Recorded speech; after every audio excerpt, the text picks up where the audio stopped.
안녕하세요. 토요 미스테리 디바달리아입니다. 여기 이 사진 속 사람들은 백색증을 가지고 태어난 사람들입니다. 백색증이란 멜라닌 합성의 결핍으로 인한 선천적인 유전 질환이에요. 그래서 우리 몸 전체가 하얗게 나타납니다. 피부, 눈썹, 털, 심지어는 홍채의 색소가 없어서 붉게 보이기도 하는데요. 이 백색증을 가진 사람은 평소 굉장히 조심해야만 합니다. 햇빛에 노출되면 피부암에 걸릴 수가 있어서 선크림을 듬뿍듬뿍 발라줘야 하고요. 더운 날엔 긴 옷 입어야지, 선글라스 쓰고 눈 보호해야지. 신경 쓸 게 정말 한두 가지가 아니에요. 그런데 더 문제가 있어요. 이렇게 신체에 신경 써야 될 것도 너무나도 많은데 아프리카에서는 최대한 집 밖에 나오지 않고 없는 듯 살아야 합니다. 왜냐고요? 죽을 수도 있거든요. 아프리카에서는 지금 어떤 일이 벌어지고 있는지 바로 시작해 볼게요. 여러분은 무속신앙 믿으시나요? 점이나 사주 같은 걸 믿지 않는다는 사람도 있지만 자신의 현재와 미래를 잘 진단하고 역경을 잘 헤쳐나가시는 분들도 분명 계시죠. 근데 이런 무속신앙이 그냥 점만 봐주는 게 아니라 무려 의사 역할까지 한다면 믿으시겠어요? 몇몇 국가에서는 주술인이 그렇게 한대요. 어디가 그러냐고요? 바로 아프리카의 빈민국들이 그런데요. 주로 말라위, 잠비아나 탄자니아 같은 나라가 대표적이죠. 요즘 세상에 이게 다 무슨 말인가 싶으실 텐데 이게 다 이유가 있습니다. 예를 들어 아프리카 동부에 위치한 탄자니아는 GDP가 한국의 4% 정도밖에 안 되는 빈곤국 중 하나예요. 그래서 많은 국민들이 가난에 고통받고 있고 병원이나 경찰서, 학교 같은 시설도 많이 부족한 게 현실이죠. 사정이 이렇다 보니 어디 아프더라도 병원을 간다는 건 이건 정말 꿈도 못 꾸는 거예요. 결국 탄자니아 사람들은 주술사에게 갑니다. 이렇게 화려한 외형으로 주술은 물론 의사 역할까지 하는 주술사들을 영어로는 위치 닥터라고 부르는데요. 예전부터 탄자니아 사람들은 이 주술사에게 나 여기 아프다, 우리 애가 아픈데 어떻게 하면 되냐 이렇게 건강 상담이나 치료를 받아왔다고 해요. 심지어 지금까지도요. 물론 과거에는 의료기술이 발달하지 않았으니까 그럴 수 있죠. 하지만 의료기술이 많이 발전한 현재에도 이런 사람들이 의사 역할까지 하는 건 정말 문제입니다. 전문적이지 않은 사람들이 자기 신념에 따라 진단하고 약을 처방하면 이게 제대로 치료가 되겠어요? 오히려 병세가 더 악화될 뿐이죠. 그럼 주술사들이 처방해주는 그 약이라는 건 어떤 걸까요? 간혹 탄자니아 시장을 보면 주술사들이 이렇게 좌판을 깔아놓고 물건을 팔고 있는 걸 볼 수가 있는데요. 그 중에는 일명 만병통치약이라고 불리는 게 있습니다. 이 약이 모든 병을 고칠 수 있다고 믿는 만큼 가격도 엄청나게 비싸요. 감기, 장염, 폐렴, 두통까지 어떤 병에 걸려도 이 약 하나만 있으면 나을 수가 있다는데 사실 우리 입장에서는 이거 허무맹랑하게 느껴지잖아요. 그런데 안타깝게도 탄자니아 사람들 대부분이 이 말을 믿고 무리해서라도 만병통치약을 산다고 합니다. 자, 그래요. 그럼 이 만병통치약은 대체 뭘로 만들었길래 그렇게 대단한 걸까요? 여러분, 절대 놀라지 마세요. 이 약의 재료는 사람입니다. 보다 정확히는 백색증 환자, 알비노의 신체죠. 상상이나 가세요. 백색증은 알비니즘이라고도 불리는데 앞서 말했듯 유전자 돌연변이로 인한 선천적 질환입니다. 멜라닌 세포에서 멜라닌 합성이 안 되니까 몸의 색소 자체가 결핍이 되는 거죠. 아프리카 지역은 흑인이 대부분이잖아요. 그러면 알비노라는 존재가 눈에 띄고 대비가 되기 쉬운 환경이겠죠? 그러다 보니 알비노를 괴물, 악마, 짐승 취급하는 건 흔한 일입니다. 또 애초에 백색증이라는 병에 대해서 무지하다 보니까 옛날에는 알비노 아기가 태어나잖아요. 그럼 산모 아기를 모두 죽여버리는 일도 흔하게 벌어졌다고 해요. 악마의 아기라고 생각하거나 너 백인과 바람을 피운 증거라고 착각했기 때문이죠. 그런데 왜 우리나라 사람들도 이런 얘기 종종 하잖아요. 이 음식이 건강에 좋다더라. 이 음식이 기력에 좋대요. 이런 식의 이야기요. 이런 건강에 관한 입소문은 1960년대 아프리카의 몇몇 지역에서도 이런 말이 있었어요. 바로 알비노가 몸에 좋다더라. 정확한 유래는 알긴 어렵지만 이러한 소문의 근원지로 주술사를 꼽는 게 일반적입니다. 앞서 말씀드린 만병통치약이 주술사들이 약을 만들 때 알비노의 몸을 절단해서 재료로 사용을 했거든요. 주술사들이 병에 걸린 사람들에게 알비노의 피부나 뼈가루를 먹어라 라는 처방을 내리고 중요한 일을 앞둔 사람에게는 알비노의 손가락을 지니고 있으라고 처방을 하니까 이런 소문이 퍼질 수밖에 없는 거예요. 그렇게 사람들은 알비노의 몸을 먹으면 건강해진다고 생각할 뿐만 아니라 알비노의 손가락, 팔다리 같은 신체 부위를 지니고 있으면 부자가 된다, 운이 좋아진다 이렇게 착각하기 시작하죠. 그리고 그때부터 알비노 사냥의 시대가 시작되었습니다. 이곳 사람들은 애초에 알비노를 인간으로 보질 않기 때문에 알비노의 인격, 존엄 이런 거는 애초에 고려 대상이 아니에요. 그저 자신의 건강과 가족의 건강 그리고 행운을 위해 사냥에 나섰죠.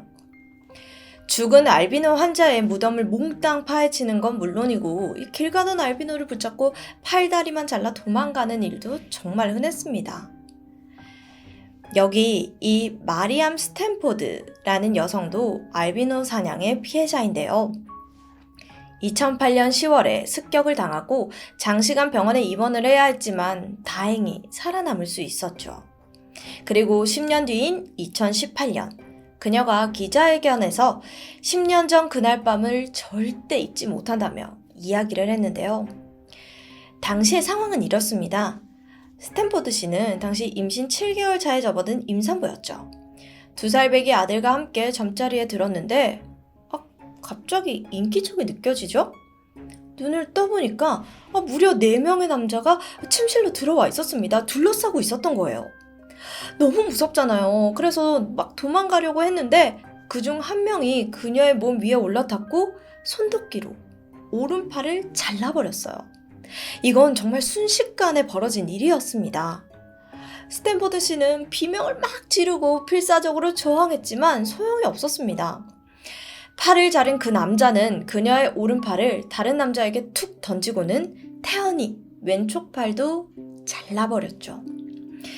당시 고작 2살밖에 안 된 그녀의 아들은 이 모든 상황을 다 지켜봤고 자신도 그 충격으로 뱃속 아기를 떠나보내야 했어요.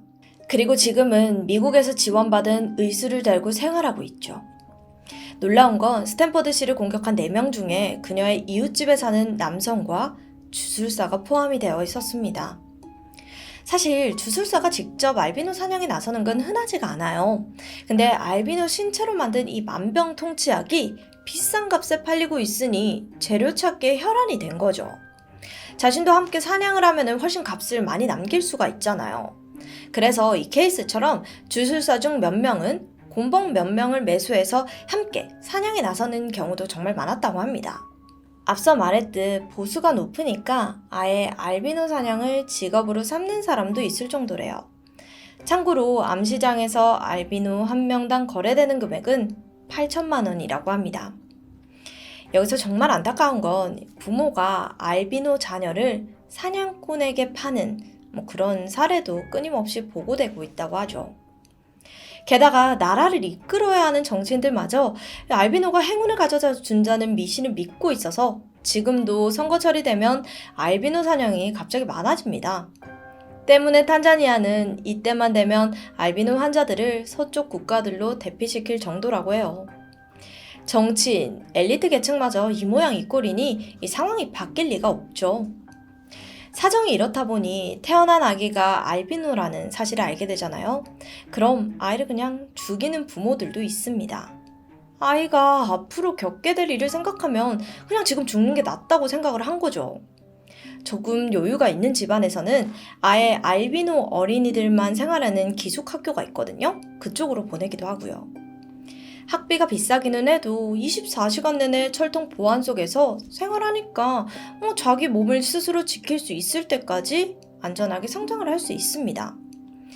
그럼 알비노가 아닌 사람들은 안전할까요? 그렇지도 않아요. 이 사진 속 주인공은 탄자니아에 살던 5살 어린이 굴럭 움프갈입니다. 워낙 똘똘하고 활발해서 이웃들에게 많이 사랑받는 아이였죠. 아직 5살밖에 안 됐는데도 커서 자기가 의사 돼서 사람들을 많이 치료하고 싶다고 할 정도로 따뜻한 마음씨를 가진 소년이었어요. 부모님은 그런 아들이 너무 대견하고 예뻐서 어쩔 줄 몰라 했죠. 그러던 어느 날 행복했던 가정을 산산이 깨부수는 사건이 발생합니다. 아들 굴럭군이 실종된 겁니다. 끔찍히 아끼던 아들이 사라지자 움프갈씨 부부는 완전 패닉에 빠졌죠. 경찰에 연락도 해보고 이웃들과 함께 주변을 샅샅이 찾아보았지만 어디에도 아들의 흔적은 찾아볼 수가 없었습니다. 아니, 고작 이 5살밖에 안 된 어린아이가 대체 어디로 간 건지 제발 아들이 어딘가에 있기를 무사히 바랄 뿐이었죠. 하지만 상황은 기대한 대로 흘러가지 못했어요. 경찰로부터 아이의 시신을 찾은 것 같다는 연락이 온 겁니다. 남편 움프갈 씨는 한 걸음에 시신이 있는 곳으로 달려왔는데 눈앞에 놓인 풍경을 보고 그대로 얼어붙고 말았습니다. 그곳에는 10구 정도의 시신이 놓여 있었는데 몽땅 어린 아이였던 거예요. 누군가가 일부러 어린이만 노리고 범죄를 저질렀던 겁니다. 움프갈 씨는 그 많은 시신 중에 자기 아들을 바로 알아봤어요.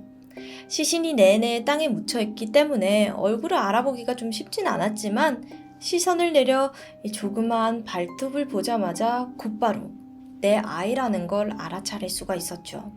너무나 보고 싶었던 아들의 모습은 처참하기 그지없었습니다.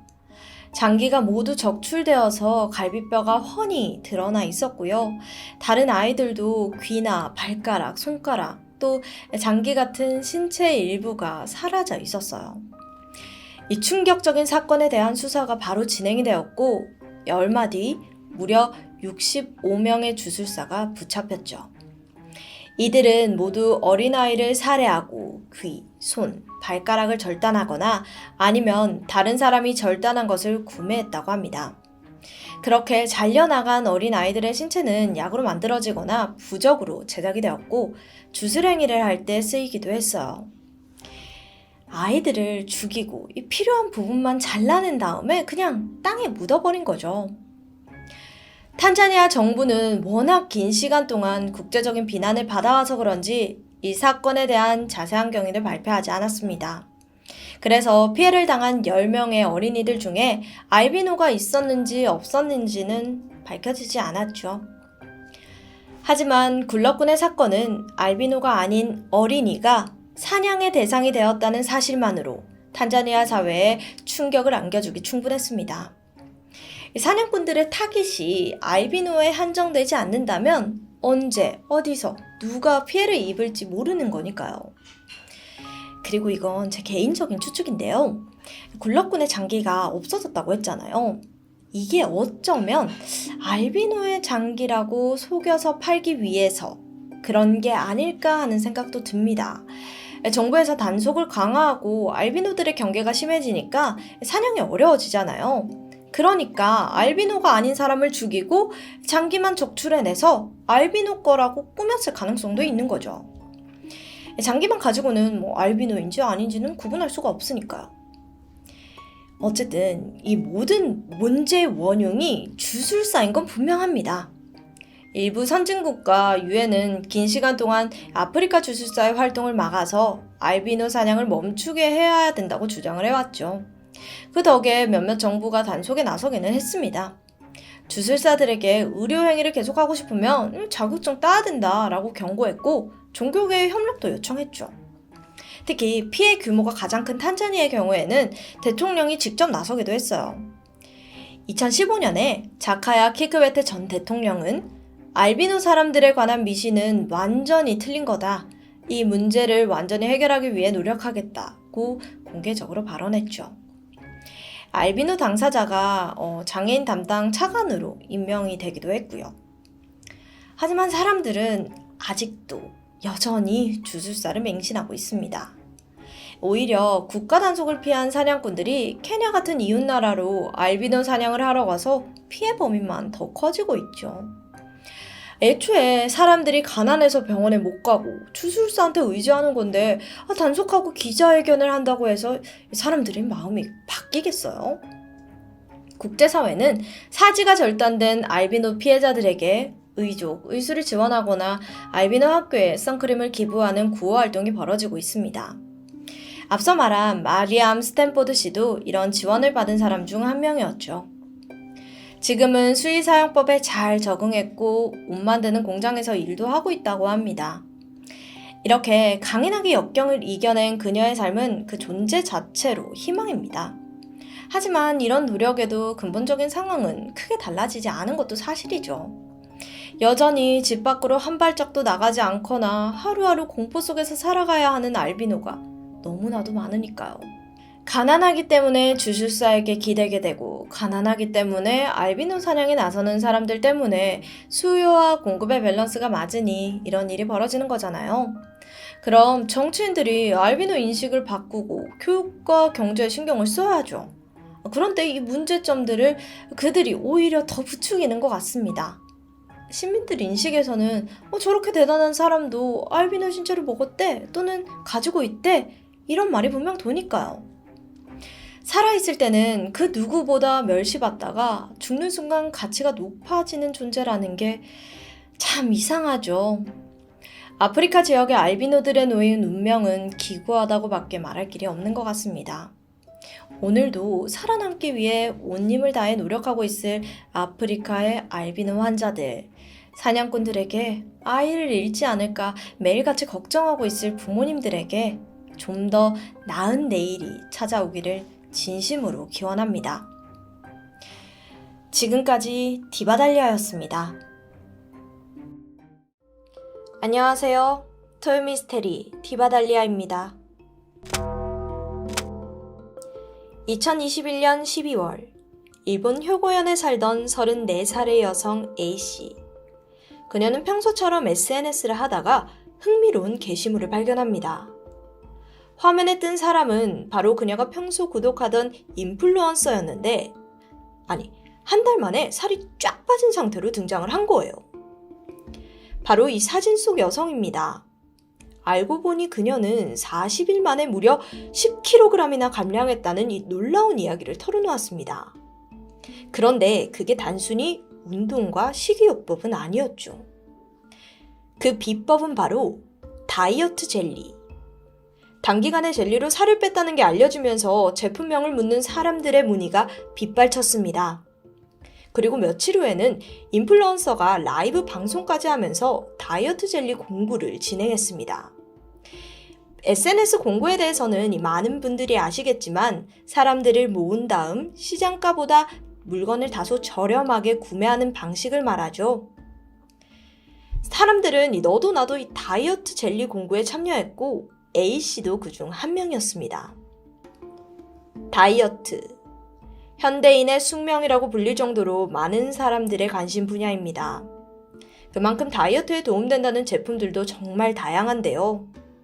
병원에서 정식으로 처방받아야 할 약물부터 누구나 손쉽게 구할 수 있는 건강보조제, 저칼로리 다이어트 간식에다가 특히나 다이어트 식품에 대한 인기는 날이 가면 갈수록 높아지고 있습니다. 아무래도 약보다는 건강면에서 안전하다는 생각인 것 같아요. 다이어트 젤리도 그중 하나였습니다. 휴대하기 편한 스틱 형태로 되어 있는데 말 그대로 한입거리인 이 간식이 살도 빼준다니 정말 난리가 났죠. 이 제품의 정식 이름은 디톡스렛 젤리. 초콜릿 맛과 샐러리 맛 두 종류가 있고 이름의 뜻을 정확하게 알긴 어려운데 디톡스 젤리라는 의미로 추정됩니다. 어쨌든 이 제품은 일본에서 만든 건 아니었습니다. 베트남에서 수입이 된 건데요. 맨 위쪽에 파르마 꿔간이라고 제조사의 이름이 적혀 있는데 우리말로 약과간 제약 정도로 해석해 볼 수 있겠습니다. 한 상자에는 젤리가 15개가 들어있는데 두 상자 패키지에 약 9만 원 정도입니다. 개당 3,000원 꼴인데요. 다소 저렴하진 않죠. 그런데 워낙 인플루언서가 직접 그 효과를 보증했고 또 제약회사 제품이라는 신뢰도까지 더해지니까 그야말로 인기는 어마어마했습니다. 물론 A씨도 그 큰 기대를 품고 젤리를 주문하게 됩니다. 며칠 후 드디어 이 젤리가 도착했는데 막상 제품을 받고 보니까 조금 엉성한 부분이 있었던 거예요. 제품명 아래에 맛있고 차갑고 아삭아삭이라는 다소 어색한 일본어가 적혀져 있는데 제품 수량을 설명하는 일본어조차 번역이 영 엉성했습니다. 하지만 A씨는 수입 제품이니 그렇겠지 생각하며 대수롭지 않게 생각하죠. 박스 안에는 보증서 같은 것이 들어있었습니다. 천연 유래 성분으로 되어 있고 하루에 한 포를 먹으면 5kg에서 15kg까지 감량할 수 있다는 문구도 함께요. 그 밖에 별다른 주의사항 같은 건 없었습니다. A씨는 즉각 젤리를 하나 까서 입에 털어 넣었습니다. 맛이 조금 낯설기는 했지만 확실히 달달하고 말랑말랑하니 먹기는 어렵지 않았습니다. 하지만 문제는 얼마 후에 발생합니다. 갑자기 A씨가 몸에 이상을 느낀 것입니다. 속이 미친 듯이 울렁거렸고 머리도 어지럽고 식은땀이 줄줄 나는 거예요. A씨는 털썩 그 자리에 주저앉아서 한동안 움직이지 못했고 결국 그렇게 몇 시간을 몸져 누워있게 됩니다. 아니 처음에는 기분 탓이겠거니 생각했어요. 그리고 여전히 계속해서 그 다이어트 젤리를 먹었습니다. 하지만 이상하게도 이 젤리를 먹은 날에는 일상생활을 할 수 없을 정도의 컨디션이 엉망이었습니다. A씨는 혹시나 하는 마음에 자신과 같은 증상이 있는지 인터넷에 검색을 하게 되는데 충격적인 경험담이 줄줄이 등장합니다. 다들 해당 다이어트 젤리를 먹고 끔찍한 부작용을 겪은 사람들이었죠. 오늘은 미열이 있다. 한 달 가까이 컨디션이 좋지 않다. 아니 살이 3.5kg나 빠지긴 했는데 머리카락이 한 뭉텅이씩 빠진다. 나 오늘 이거 먹고 쓰러졌다. 그중 일본 미야자키현에 사는 B씨 또한 증상을 호소했습니다. 그녀 또한 2021년 12월부터 젤리를 먹기 시작했는데 22년 5월경부터 팔에 붉은 발진과 물집이 잡히면서 알레르기 증상을 보였습니다. 결국 그녀는 지역 보건소를 찾았고 원인 모를 알레르기 판정을 받았습니다. 당시 일본 보건부는 심상치 않음을 눈치채고 있었는데요. 2021년 여름부터 전국적으로 유사한 사례가 계속해서 보고되고 있기 때문이었어요. 환자들에게는 공통점이 있는데 피해자는 대부분 20대에서 30대 여성이었고 증상은 다양했죠. 조사를 거듭하던 보건부는 결국 이들이 디톡스렛 젤리를 섭취했다는 사실을 알아냈습니다. 그리고 즉각 해당 제품을 수거해서 검사를 진행했는데 상상도 못할 충격적인 사실이 드러납니다. 젤리 한 포당 시프트라민 성분이 약 22mg 검출된 것이었습니다. 시프트라민, 이건 비만 치료에 사용되는 약물인데 중추신경을 작용해서 식욕 억제를 유발하는 것입니다. 1997년 미국에서 승인된 이후 본격적으로 사용되었죠. 하지만 이미 미국에서는 이 약물을 사용한 환자가 7년간 무려 54명이 사망하는 일이 벌어졌습니다. 원인은 급성신부전. 급성신부전이란 신장 기능이 갑자기 떨어진 상태를 의미합니다. 이 참극을 겪고 나서야 2010년부터 금지 약물로 지정되었는데 그 위험한 성분이 바로 이 젤리에 포함되어 있었던 거죠. 그뿐만이 아니었습니다. 페놀프탈레인이라는 성분도 함께 검출이 되었습니다. 이건 과거 변비 치료제로 사용되었지만 현재는 국제암연구소가 지정한 발암 물질입니다. 참, 대부분 국가에서 사용을 금지하고 있어요. 도대체 이런 온갖 위험한 성분이 가득 담긴 젤리가 어떻게 다이어트 식품이라는 탈을 쓰고 버젓이 유통될 수 있었던 걸까요? 문제가 인식된 직후 가장 먼저 공구를 진행한 문제의 인플루언서에게 화살이 쏠렸습니다.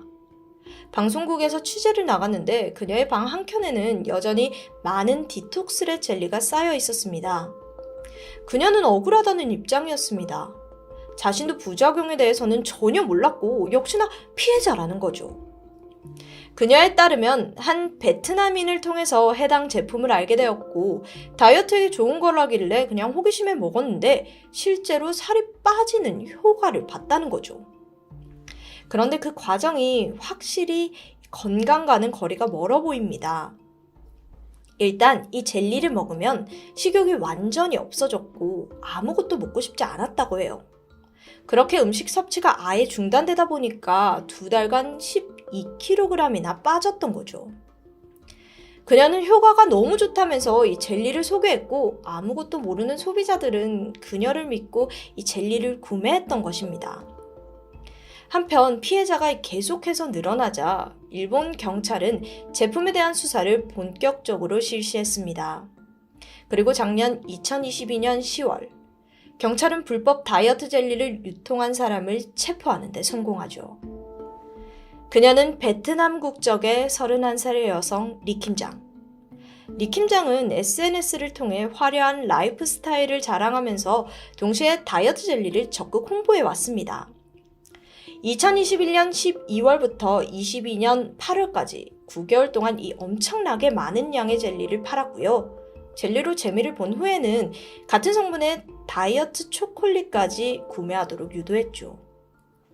더욱 사업을 확장하고 싶었나 봐요. 그녀는 함께 젤리를 판매할 동료까지 모집 중이었습니다. 리킴장은 식품위반법 혐의로 체포되었습니다. 그녀는 저 진짜 이게 안 좋은 성분이 있는지 전혀 몰랐어요. 라며 변명하지만 어쩐지 그녀의 주장에는 의구심이 들었습니다. 그 이유는 다이어트 젤리를 판매할 당시 한 구매자가 효과에 대해서 묻자 그녀는 이렇게 대답했기 때문인데요. 이게 좀 살이 빠지긴 하는데 네 머릿결이랑 그리고 피부가 너덜너덜해질 각오는 해야 돼.